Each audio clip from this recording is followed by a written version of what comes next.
Sunday को अमेरिकी president Donald Trump एक स्टेटमेंट देते हैं और वो कहते हैं कि वेंसडे तक यानी कि परसों ईरान पर वो कहर बरसाएंगे। ईरान के पुल, सड़कें, वहाँ के तेल, गैस, बाकी हर चीज़ बर्बाद कर देंगे। और उन्होंने ईरान को लेकर एक बहुत ही आपत्तिजनक शब्द का भी इस्तेमाल किया, जिसको लेकर वर्ल्ड लीडर्स और बाकी तमाम लोग ट्रंप की बुराई कर रहे हैं। जो भी उन्होंने ईरान के लिए कहा, अगर ट्रंप की ईरान की सरकार या ईरानी रिवोल्यूशनरी गार्ड से दुश्मनी है वो अलग बात है। ईरानी जनता या आवाम के लिए वो शब्द कोई कैसे एक राष्ट्र अध्यक्ष इस्तेमाल कर सकता है, उस पर खैर बात चल रही है, मैं उस पर बात नहीं कर रहा हूँ। लेकिन ये सारी धमकी देते हैं और वेंसडे तक का वो डेडलाइन दे रहे हैं कि वो ईरान को बर्बाद कर देंगे, जहन्नम बना देंगे। संडे को ट्रंप का ये बयान आता है। उससे 2 दिन पहले फ्राइडे को एक और चीज़ होती है। फ्राइडे की सुबह सुबह अमेरिकी प्लेन एक F-15E, ई फॉर ईगल बाज। तो F-15E जो है अमेरिकी प्लेन, इसकी खासियत ये है कि इसके बाज जैसे, इसकी उड़ान बाज जैसे होती है और इसका काम होता है निगरानी, आसमान में जाकर दुश्मन के ठिकाने की निगरानी करना और फिर उसके बाद आगे की कार्रवाई होती है। तो F-15E ईरान के एक बेहद अहम ठिकाने इस्फहान, जहाँ पर ईरान का न्यूक्लियर प्लांट है या फैसिलिटी है, और कहते हैं कि सबसे ज़्यादा इनरिच या शुद्ध यूरेनियम इसी इस्फहान न्यूक्लियर प्लांट में रखा हुआ है। तो फ्राइडे की सुबह अमेरिकी प्लेन F-15E यानी ईगल इस्फहान के आसमान में उड़ रहा है, जासूसी कर रहा है, देख रहा है। अचानक ईरानी डिफेंस सिस्टम को पता चल जाता है, उनके air defence system F-15 eagle पर हमला करता है और प्लेन नीचे गिर पड़ता है। लेकिन इससे पहले कि प्लेन नीचे गिरता, उस प्लेन में 2 लोग सवार थे, एक पायलट और एक वेपन अफसर। वेपन अफसर इस F-15E में, पायलट आगे बैठता, वो पीछे बैठता, उसके पास एक पिस्टल होता है और ज़रूरत पड़ने पर वो एक हथियार या आर्म मैन का काम करता है, जिसके पास हथियार हो। तो जब ईरान ने प्लेन को मार गिराया, उससे पहले कि ये दोनों, इनको कुछ नुकसान होता, ये अपने आप को उस प्लेन से इजेक्ट कर लेते हैं, यानी प्लेन से बाहर निकल आते हैं। बाहर आने के बाद, अब चूंकि ये प्लेन इस्फहान के आसमान में उड़ा है, तो पायलट और एयरमैन या वेपन अफसर, ये दोनों ईरान की ही सरजमीन पर उसी इजेक्ट के बाद पैराशूट के जरिए लैंड कर जाते हैं। अब जब लैंड किए तो इनमें से एक अलग और दूसरी अलग, हो सकता है हवा के डायरेक्शन की वजह से दोनों के डायरेक्शन चेंज हो गए। तो जो पायलट है वो ईरान की सरजमीन पर लैंड करता है और एयरमैन उसी ईरान की धरती पर लैंड करता है। इधर अमेरिका को खबर है कि उसके F-15E को मार गिराया गया है, लेकिन ये पता है कि इसके पायलट नीचे हैं और अमूमन इन लोगों को एक ट्रेनिंग दी जाती है। जब आप एजेक्ट होकर दुश्मन की सरजमीन पर जाते हैं तो कैसे बचना है, कैसे निकलना है, कैसे रेस्क्यू ऑपरेशन कराना है। तो इनके पास, इनके वर्दी के अंदर एक छोटा सा एक इक्विपमेंट्स होता है जिसे बीकन कहते हैं। वो एक तरह का ट्रांसमीटर होता है, संदेशवाहक आप समझ लीजिए, जो मैसेज देता है आपको और आपके जो पीछे के इंचार्ज हैं कि आप कहाँ हो। एक तरह से वो GPS टाइप का काम करता है, एग्जैक्ट आपका लोकेशन भेजता है। तो पायलट नीचे था लेकिन वो मशीन उसके साथ थी, लोकेशन पता चला। करीब 8 घंटे के अंदर अंदर उस पायलट को ईरान की सरजमीन से सुरक्षित निकाल लिया गया। अब ईरान की ज़मीन से सुरक्षित निकाल लिया गया, लेकिन अब जो दूसरा है वेपन अफसर उसी प्लेन में F-15E में सवार, उसकी कोई खबर नहीं है। अब कोई कांटेक्ट भी नहीं हो रहा है, उस सिस्टम से भी नहीं हो रहा है जिसके ज़रिए आप लोकेशन या मैसेज देते हैं। इधर जब इस प्लेन हादसे की खबर आई और पायलट बचा लिया गया ईरान की सरजमीन से, ये सोचेगा कि अभी जंग चल रही है, ईरानी पूरी फोर्स है, और फिर भी तो ये बड़ी कामयाबी थी। तो डोनाल्ड ट्रंप को भी ये जानकारी मिलती है। डोनाल्ड ट्रंप इसके बाद एक स्टेटमेंट जारी करते हैं, लेकिन वो स्टेटमेंट पब्लिक करते तभी इसी दौरान जो दूसरा बंदा था उस प्लेन में, उसके उस बीकन मशीन ने सिग्नल भेजा उनके बॉसेस को, जो उनके कमांडर्स हैं, और उससे ये पता चल गया कि वो वेपन अफसर जिंदा है। जैसे ही पता चला जिंदा है तो फिर ये कि उसका रेस्क्यू करना है, तो फ़ौरन व्हाइट हाउस में खबर दी गई। कहा गया डोनाल्ड ट्रंप को, अभी आप ये जो भी सोशल मीडिया पर आप डाल रहे हैं वाहवाही की कि हमने पायलट बचा लिया, इसको रोक दीजिए, क्योंकि अभी दूसरे का ऑपरेशन चलाना और उसकी जान को खतरा हो सकता है। और उन्होंने कुछ मोहलत मांगी। ट्रंप ने कहा ठीक है। ट्रंप ने अपना स्टेटमेंट रोक दिया। अब इधर रेस्क्यू ऑपरेशन शुरू कि उस जिंदा बच गए वेपन अफसर को ईरान की सरजमीन से चलती जंग के बीच कैसे बाहर निकाला जाए। अब इसके लिए अलग अलग तैयारी हुई। तमाम ऐसे वेपन, तमाम ऐसे प्लेन, चॉपर, और फिर हुआ कि सील कमांडो को तैयार करो। अमेरिका की सील कमांडो वो टीम है जो धरती पर, समंदर में और आसमान में कहीं भी ऑपरेशन चला सकती है। 1980 में जब ईरान में इस्लामिक क्रांति आई 1979 में, तो उसी दौरान में 1980 के आसपास तेहरान में मौजूद यूएस एम्बेसी को बंधक बना लिया गया था, वहाँ के बहुत सारे लोगों को ईरान ने। तब ये था कि उनको निकाला जाए वहाँ से। तब एक टीम भेजी गई कि ईरान के अंदर उस एम्बेसी से उनको निकाला जाए, लेकिन वो ऑपरेशन नाकामयाब रहा। उनका चॉपर क्रैश कर गया, 8 अमेरिकी सैनिकों की मौत हुई, और फिर खैर बाद में उन बंधकों को शर्तों के साथ रिहा किया गया था। लेकिन अमेरिका का ये एक नाकाम ऑपरेशन था, और इसी नाकाम ऑपरेशन के बाद अमेरिका ने ये सोचा कि अगर हमारे सैनिक या हमारे लोग किसी जंग में, ऐसे हालात में कभी दुश्मन के हाथ लग जाए तो उन्हें कैसे निकाला जाए। तब सील 6 एक टीम बनाई गई, जिसका काम ही है कि ऐसे माहौल में जाकर उस देश में, उस सरजमीन पर ऑपरेशन चलाओ और उसको बाहिफाजत वहाँ से जिंदा निकाल कर ले जाओ। 2011 में ओसामा बिन लादेन को एबटाबाद से इसी सील 6 कमांडो ने निकाला था। सोमालिया में एक अमेरिकी सैनिक को कब्जा कर लिया था वहाँ के समुद्री लुटेरों ने, उसके लिए भी वहाँ ज़मीन पर ऑपरेशन चलाकर उन्होंने उसे वापस निकाल लिया था। ऐसे कई ऑपरेशन किए। तो अब जब पता चला कि तेहरान के इस्फहान में ये F-15 ईगल का दूसरा स्टाफ, फायरमैन या आर्ममैन, वो जिंदा है, मैसेज आ चुका है, तो उसे निकालना है। सील 6 की टीम को तैयार किया गया। उसके बाद मीटिंग हुई कि अब उस जगह पे इस्फहान में भेजा जाए और उसको रेस्क्यू किया जाए। अब इधर ईरान को भी पता है कि उसने इस प्लेन को मार गिराया, और ईरान को ये भी पता है कि दोनों इजेक्ट होकर बाहर निकल आए, यानी उनकी मौत नहीं हुई, वो हैं। और ये भी पता है कि इस्फहान जैसे अंदर तक वो घुस आई थी प्लेन, तो इसका मतलब है कि वो ईरानी सरहद में ही और इसी जगह पर कहीं वो पैराशूट के जरिए नीचे आए। ईरानी रिवोल्यूशनरी गार्ड और बाकी की टीम सर्च ऑपरेशन में लग गई। पायलट निकल गया, अब दूसरा उन्हें पता है। अब यहाँ 2 चीज़ें हैं। अगर अमेरिकी एयरफोर्स का एक बंदा उनके हाथ लग जाता है तो ईरान के लिए बड़ी कामयाबी है।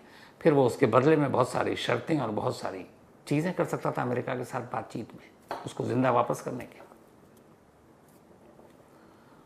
उधर अमेरिका के लिए था कि एक सैनिक को जिंदा लाओ, वरना देश की जनता के सामने क्या जवाब देंगे। ट्रंप की इज्जत भी दांव पर है। तो अब दोनों देश के लिए ये एक शख्स, एक वेपन अफसर बेहद कीमती हो गया अचानक। अब दोनों लग गए, अमेरिका और इधर ईरान ये कि किसी तरह ये पायलट या फायरमैन उसके हाथ लग जाए तो उसके बदले में वो निगोशिएशन करेगा, बातचीत करेगा अमेरिका से, शर्तें मनवाएगा। और उधर डोनाल्ड ट्रंप को कि अगर हम इसे बचा नहीं पाए तो अमेरिकी जनता को क्या जवाब देंगे। अमेरिकी जनता वैसे ही खिलाफ है, इस जंग को लेकर ट्रंप के खिलाफ पूरा आंदोलन चल रहा है, नो किंग। तो अब दोनों के लिए एक इंसान इस जंग में इस वक्त सबसे इंपॉर्टेंट हो गया अचानक। अब दोनों ने पूरी ताकत लगा दी कि पहले कौन उस तक पहुंचता है। ईरानी रिवोल्यूशनरी गार्ड और उसके बाकी लोग उसे ढूंढने लगे। इस दौरान में ईरानी सरकार और ईरानी रिवोल्यूशनरी गार्ड ने एक अनाउंसमेंट कर दिया कि एक अमेरिकी जहाज का पायलट या फायरमैन इस्फहान की पहाड़ियों के आसपास कहीं है, जो भी उसका पता देगा या उसे पकड़ कर लाएगा उसे बहुत भारी इनाम दिया जाएगा। अब ईरानी जनता भी लग गई कि हाथ आ जाए तो पैसे मिलेंगे, जंग तो है ही है, दुश्मनी तो चल ही रही है, तो दोनों मकसद थे। और ईरानी रिवोल्यूशनरी गार्ड की पूरी टीम भी उस इलाके में लग गई।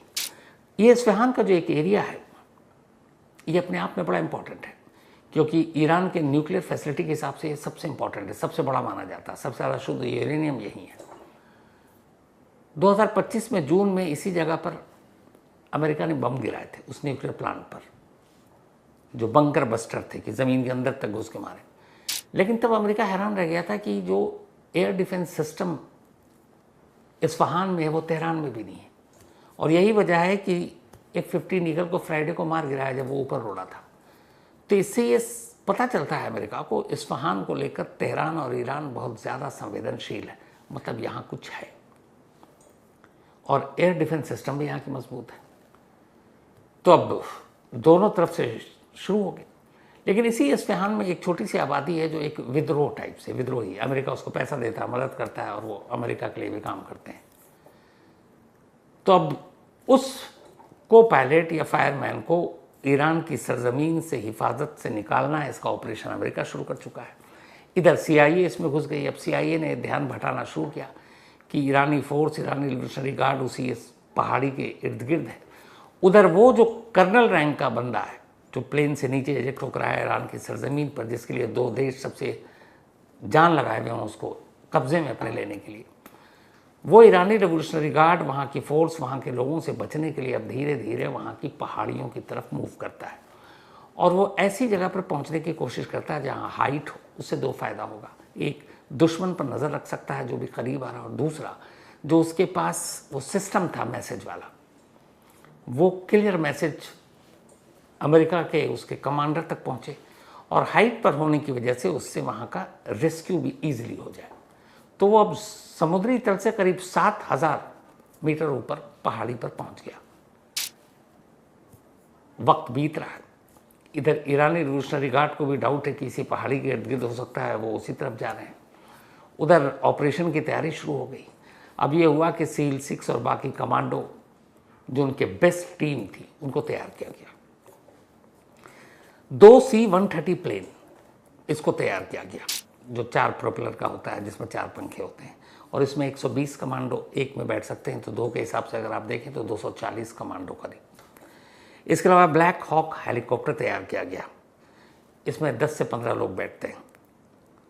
तो अगर मान लीजिए 10 भी बैठते हैं तो एक ब्लैक हॉक हेलीकॉप्टर और 2 C-130 प्लेन, 120, 120, 240 और 10, 250 कमांडो और US ट्रूप्स के लोग इन 3 चीज़ों में बैठते हैं, इस्फहान की तरफ उड़ान भरते हैं।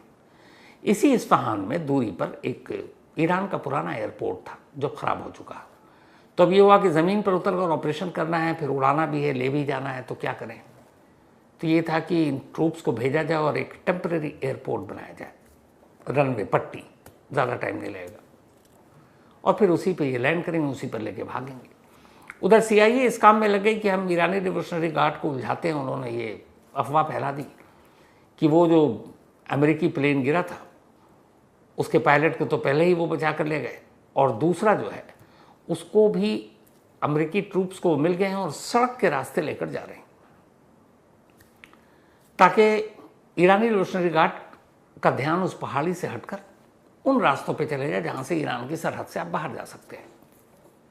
अब इधर ईरानी रिवोल्यूशनरी गार्ड को लगा, तो उन्हें लगा कि हो सकता है सड़क के रास्ते ले जा रहा है। तो जो मेन रास्ता था इस्फहान से निकलकर सबसे नज़दीकी ईरानी बॉर्डर तक, खुद ईरानी रिवोल्यूशनरी गार्ड ने उन सड़कों और पुलों पर बमबारी कर दी, ताकि रास्ता ही नहीं हो तो वो लेकर ना जा सके, क्योंकि किसी भी कीमत पर वो कैदी चाहिए था। इधर पहाड़ की तरफ भी सर्च ऑपरेशन जारी है। रिवोल्यूशनरी गार्ड धीरे धीरे पहाड़ की तरफ, उधर वो कर्नल जो अमेरिकी सैनिक, वो कभी गुफा में, कभी ऊपर, कभी नेटवर्क आने के दौरान, और वो अपने पास जो उसके पास मशीन थी उससे वो बार बार मैसेज भी नहीं भेज सकता। ये सब ट्रेनिंग का पार्ट था, उसमें आप सिर्फ बड़े कम संदेश भेजते ताकि आपका वो जो है फ्रीक्वेंसी उसको दुश्मन न पकड़ ले। तो एक तो कम यूज़ करना है, और कहाँ कहाँ यूज़ करना, उसमें ये भी था कि आसपास के नॉइज़ जो है वो एम्बियंस भी कैप्चर कर लेता है।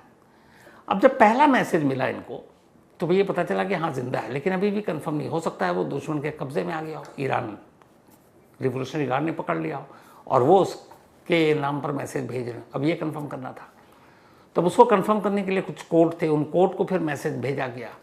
फिर जब वो आया तो पता चला नहीं ये वही है, उन्हीं का कर्नल है। फिर ये आया कि और भी कहीं लोग तो नहीं है। तो फिर वो कंफर्म किया गया उसके ज़रिए कि आसपास के एम्बियंस को पकड़ा गया कि नहीं, वो अभी तक अकेला है। जब ये सारे क्रॉस चेक कर लिए तब ये हुआ कि अब रेस्क्यू ऑपरेशन शुरू करते हैं। तो ये था कि अब रात को करेंगे, उस वक्त दिन है, क्योंकि दिन के उजाले में टेम्प्रेरी रनवे बनाना, अपने प्लेन को उतारना, कमांडो को उतारना और फिर ले जाना रिस्की था। अब रात का इंतज़ार करने लगे। इसके बाद उससे पहले एक और चॉपर भेजा इन्होंने। इत्तेफाक से इस्फहान में जब अमेरिकी वो चॉपर पहुंचा, ईरान ने उसे ही मार गिराया। तो अब तक 2 F-15 ईगल और एक चॉपर गिरा चुका है इस्फहान में ईरान। अब इसके बाद देर रात को ऑपरेशन शुरू होता है। मैसेज वहां तक पहुंच चुका था।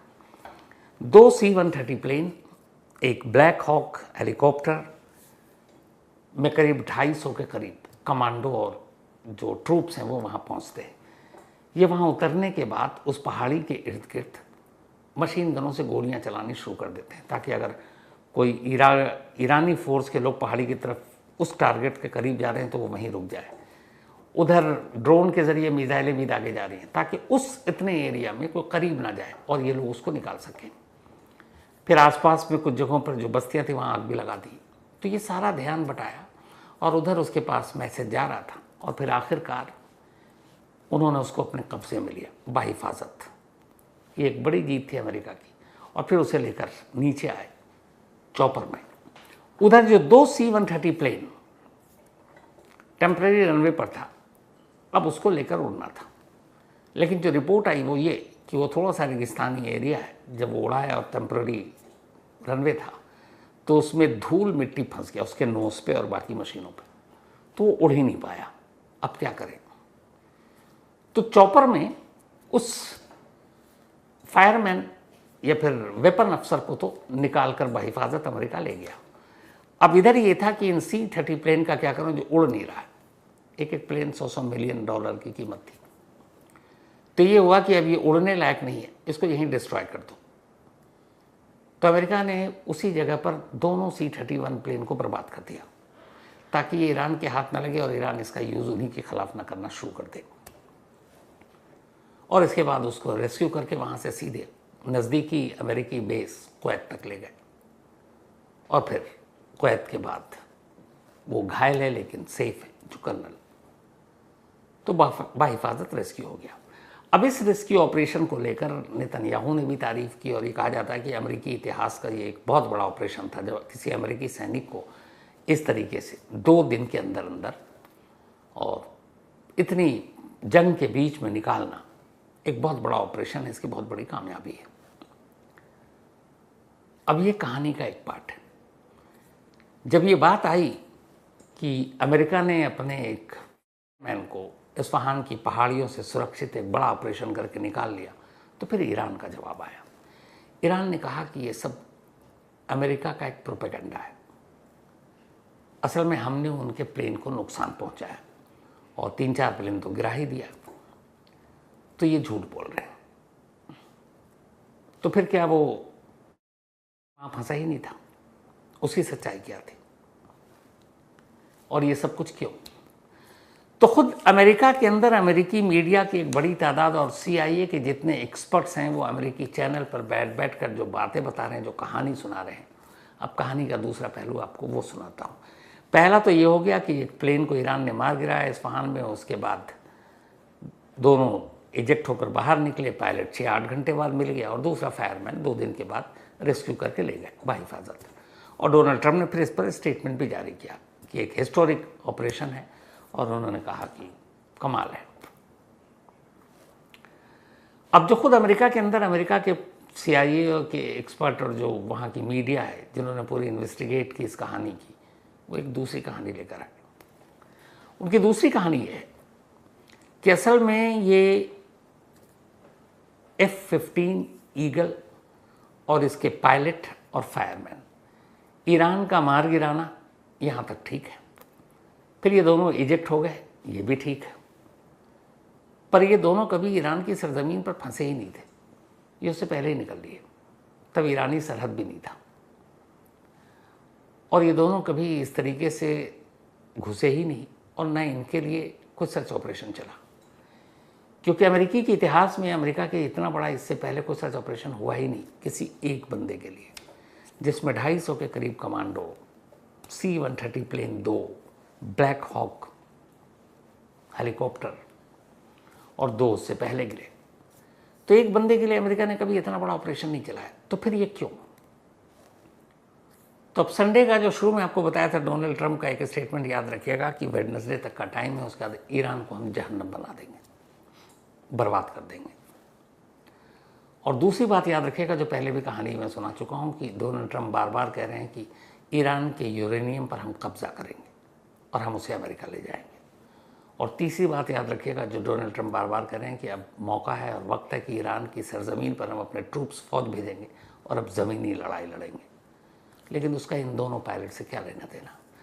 तो CIA के एक्सपर्ट्स और अमेरिकन मीडिया की जो कहानी दूसरी है वो ये है कि असल में एक ज़मीन तैयार की गई इस्फहान के ईरानी न्यूक्लियर प्लांट से एक ऑपरेशन के ज़रिए उस शुद्ध यूरेनियम को चुराने की या उस पर कब्जा करने की। तो कहानी इसी तरह से बनाई गई कि अमेरिका ये कहे कि उसका एक प्लेन जिसे ईरान ने मार गिराया, उसके अंदर 2 लोग सवार, एक पायलट और एक फायरमैन, वो दोनों इजेक्ट करके पैराशूट से नीचे अपनी जान बचा ली, ईरान की सरजमीन पर गिरे। पायलट को तो हमने बचा लिया, पर दूसरा 2 दिन तक वहाँ रहा, हमने एक महान ऑपरेशन के ज़रिए उसे भी बचा लिया। कहानी ख़त्म। बट यहाँ पे ये सिर्फ कहानी नहीं है जो CIA के एक्स और बाकी लोग बता रहे हैं, वो एविडेंस के साथ बात कर रहे हैं। उनका कहना है कि C-130 प्लेन में, एक प्लेन में 120 कमांडो बैठते हैं, तो 2 में हुए 240, ब्लैक हॉक हेलीकॉप्टर में 10, तो टोटल हुए 250। अब जब उस आर्मैन को पहाड़ी से रेस्क्यू करा लिया गया और एक चॉपर में उसे बैठाकर कुवैत ले जाया गया बाहिफाजत, यहां तक कहानी ठीक। उस चॉपर में 10 लोग बैठे होंगे और 2 प्लेन C-130 जो टेम्परेरी रनवे बना था अस्थायी, वहाँ मड या धूल मट्टी जमा होने से वो उड़ने लायक बचा नहीं, तो अमेरिका ने उसको वहीं तबाह कर दिया। और ये था कि फिर वो निकल गए। अब सवाल ये है कि फिर वो जो दोनों में बैठकर 240 कमांडो आए थे वो कैसे गए? क्योंकि आपने दोनों तो तबाह कर दिया, तो वो कैसे गए? और उधर उनको लेने आया सिर्फ एक चॉपर। तो अगर उसमें 10 चले गए या उसमें 20 भी चले गए, बड़ा है, यही उन लोगों का कहना है। मैक्सिमम मान लेते हैं कि 50 चले गए, तो बाकी 200 कैसे गए वापस? और वो गए या वहीं है?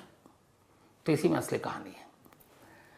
असल में अमेरिकी मीडिया और CIA के सारे एक्सपर्ट्स का मानना यह है कि डोनाल्ड ट्रंप ने अपना ये बयान या धमकी हवा में नहीं दी है कि वेडनेसडे को हम ईरान को जहन्नुम बना देंगे।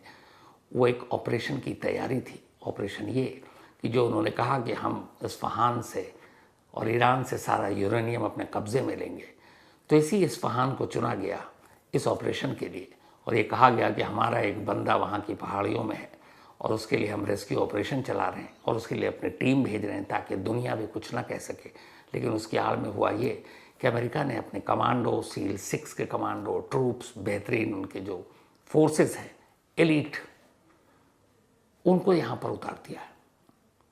और उनका काम ये है कि जाओ इस्फहान के यूरेनियम को चुराओ, वहाँ अपने ऑपरेशन को अंजाम दो। और ईरान की धरती पर जो ट्रूप्स को उतारने की बार बार बात हो रही थी, ये उसकी शुरुआत थी। तो हो सकता है वेडनेसडे की जब भारत में सुबह के 6:30 बजेंगे यानी परसों, और अमेरिका में जब रात के 8 बजेंगे परसों वेडनेसडे, तब डोनाल्ड ट्रंप एक बड़ा ऐलान करने जा रहे हैं। उन्होंने पहले ही कहा 8 बजे वेडनेसडे को अमेरिकन टाइम के हिसाब से रात को, भारतीय समय अनुसार सुबह 6:30 बजे वो एक बड़ा ऐलान करेंगे। तो क्या वो ऐलान इसी इस्फहान के इस ग्राउंड ऑपरेशन, यूरेनियम को कब्जे में ले लेने की बात और वहाँ पर उस न्यूक्लियर फैसिलिटी को पूरी तरह से जाते जाते बर्बाद कर देने का ऐलान, यही होने जा रहा है? क्योंकि CIA के एक एक्सपर्ट्स और अमेरिकी मीडिया और बाकी जितने भी एक्सपर्ट्स, उनका यही मानना है।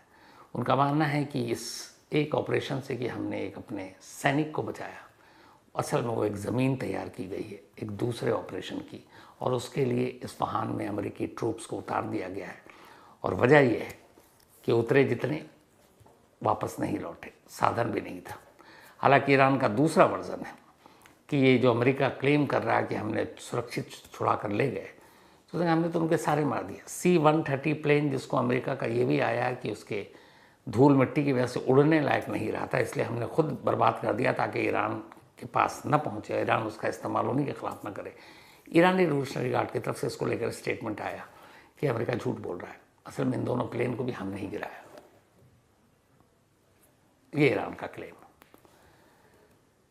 अब कौन सच कौन झूठ, और वेंसडे को शाम 6:30 बजे, बल्कि रात 8 बजे अमेरिकन टाइम और 6:30 बजे इंडियन टाइम क्या ऐलान करने वाले हैं डोनाल्ड ट्रंप, ये सब कुछ परसों पता चलेगा। लेकिन क्या वाकई इस्फहान में या ईरान की सरजमीन पर अमेरिकी ट्रूप्स उतर गई है, ये सवाल है। तो आज की कहानी में इतना ही। अब आपसे मुलाकात होगी कल रात 9 बजे किसी नई कहानी के साथ। तब तक अपना और अपनों का ख्याल रखिएगा। Thank you very much.